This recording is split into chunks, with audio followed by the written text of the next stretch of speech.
So 2021 was a pretty big year for Apple products. We got a bunch of new stuff this year, most of which I've tested here on the channel. So if you're new, definitely check out those videos. But what I thought I would do today is do a roundup, everything that Apple announced in 2021, and we're gonna make a tier list to rank the best to the worst. So make sure you're subscribed, hit the like button, and let's get started.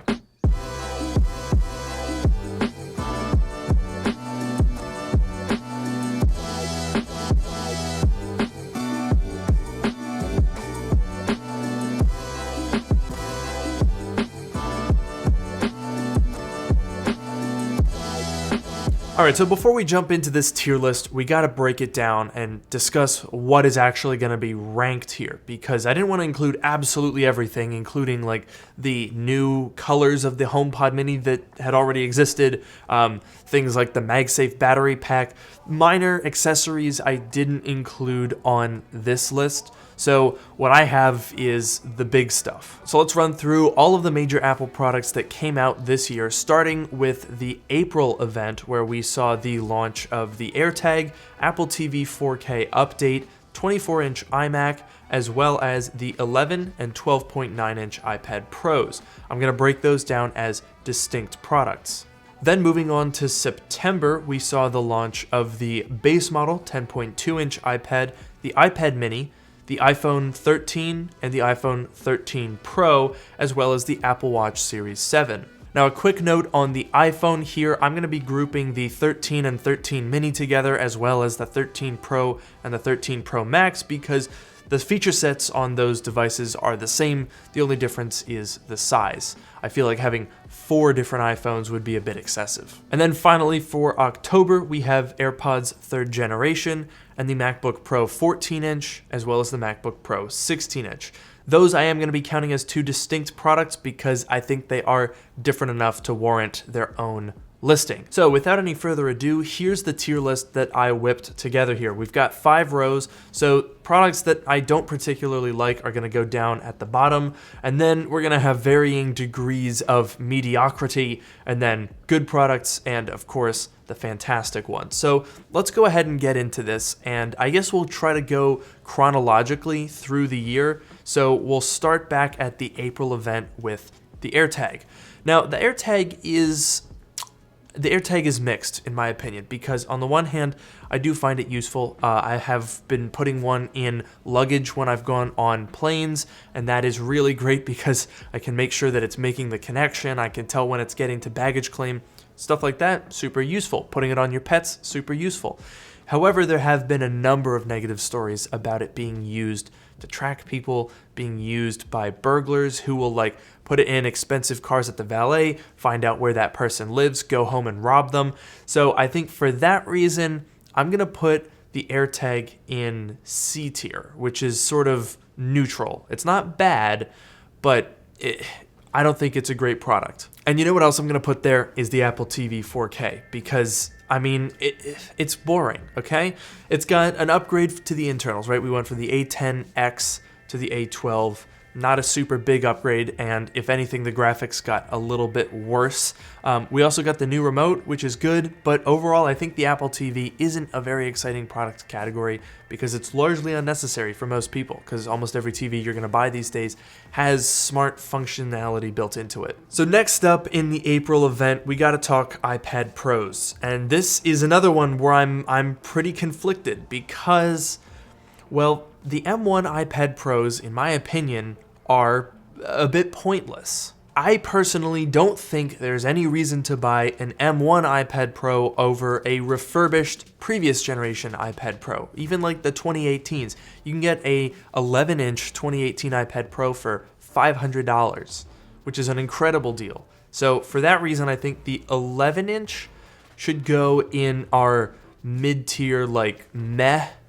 And then the 12.9-inch, I'm actually going to put down here because I have a 12.9-inch iPad Pro, and it's $100 more than the iPad used to be. It gives you the M1 chip that isn't necessary. It's still only 128 gigabytes of storage for $1,100, and the mini LED display isn't as good as you would expect for the price premium. And that's basically the only thing you're going to notice over a 2018 iPad Pro, apart from maybe center stage, which I think is okay, but not really a game changer. But now we got to talk about the 24-inch iMac, because this one, I think, is going to have to go all the way up here in A tier. Well, it looks like that image got cut off a little bit, but never matter, because I think the 24-inch iMac is an A-tier product. Yeah, it's an M1 in a different shape. It's a 24-inch display, which you might not want to be tied to. You can get a Mac Mini and put whatever monitor you want on it, but the iMac is all about the package. And right now, it's a really, really good one. It's thin. It's beautiful. I think I'm right in saying that the design has been growing on people, right?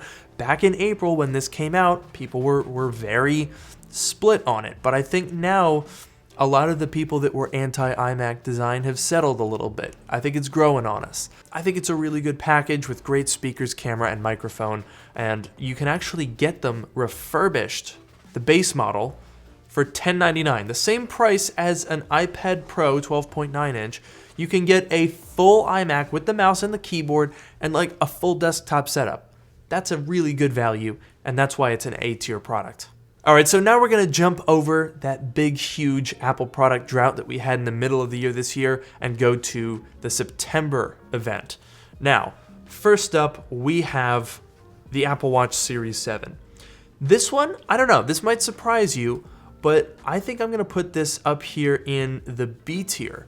I mean, obviously we had the controversial lack of a redesign this year, and then the hypotheses that came along with that, where people have sort of surmised that Apple had to last minute change the design and just kind of made the screen bigger and didn't really change a whole lot else.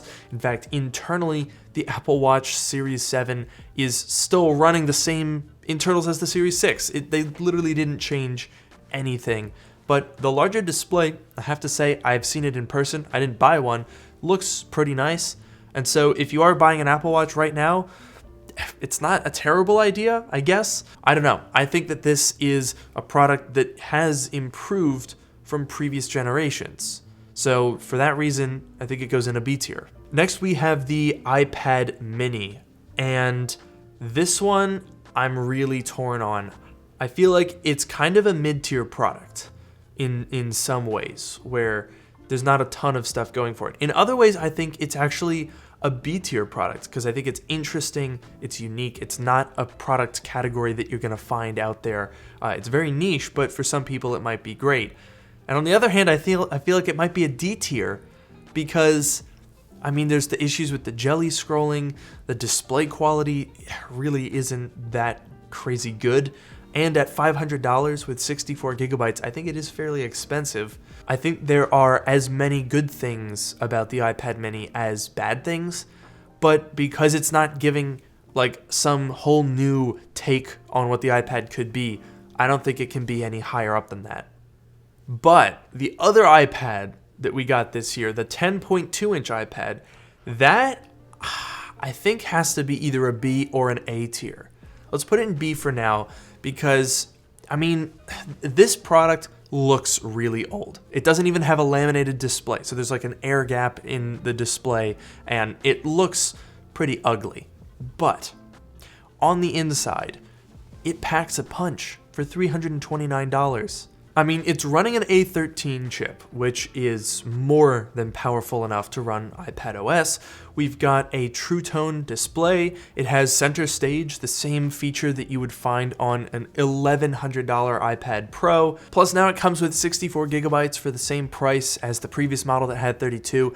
I think it's just a really good deal. So that at the very least gets it into a B tier, but I think it might even have to be an A-tier product, even though it's not one that's super popular. All right, so now we got to talk about iPhone and the iPhone 13, and this one's going to be, I think, pretty tricky because, well, here's the thing. I feel like people have mostly neutral feelings towards the iPhone 13. It's not an exciting upgrade. It's essentially an S year, but I think Apple's kind of done with S as a term because I think it undermines their marketing. It makes it seem like not a major upgrade, whereas if they just slap a new number on it, then people think it's a bigger deal. But personally, I've been really enjoying my iPhone 13 Pro Max, which is ironically the most expensive of the range, so I guess who's to say? For that reason, I feel like the iPhone 13 Pro, there's just something about it that people really like. The cameras are fantastic, there's no doubt about that. Having macro photography has been super nice, and ProMotion is awesome, so I'm gonna put that in A tier, despite the caveats. Now, the regular iPhone 13 I think is great, and I think it's the one that most people probably should buy, but it doesn't have the wow factor. It's not the one that people are, aspiring to the same degree, so I'm gonna put that in B tier just for that reason. All right, so now we get to the final event of the year, October, and, well, this is a tough choice because... Well, let's do the AirPods first before we talk about the MacBooks, because I think you might be able to have some idea of where this is going. Now, I think AirPods 3rd generation are a pretty easy choice. I think those go straight into A tier because they apparently sound really, really good. I've only had a chance to try them out. I don't own them personally, but they sound very good. They are at a pretty decent price point, and give it a couple of months, they'll be on sale for $20, $30, $40 off, and I think at that point, it's a pretty solid deal. And then, of course, there's the MacBook Pro 14 and 16. And this is tough because, well, I think they're S-tier products. I think that is pretty much where I would fall. However, it's kind of hard to figure out which is better between the 14 and the 16. So I'm inclined to put the 14 first and then the 16. So the 14 is like the ultimate Apple product, 16 in a close second, because there's some pros and cons to each, I'll be honest. I've been using both, and I have to say the 14-inch is the better form factor, in my opinion. The 16 is really big. You can't use it on an airplane. I tried, it don't work. There's not enough space on those tray tables. The 14-inch, on the other hand, fits great and is really fun to use on a plane. It gets dark, you can really appreciate that gorgeous mini LED display, but the 16-inch has a larger and higher resolution mini LED display. The 16-inch also has better thermals, so the fans don't kick in as much and they're not as loud when they do kick in. I have extended thermal testing that showed as much. Another issue with the 14-inch is battery life.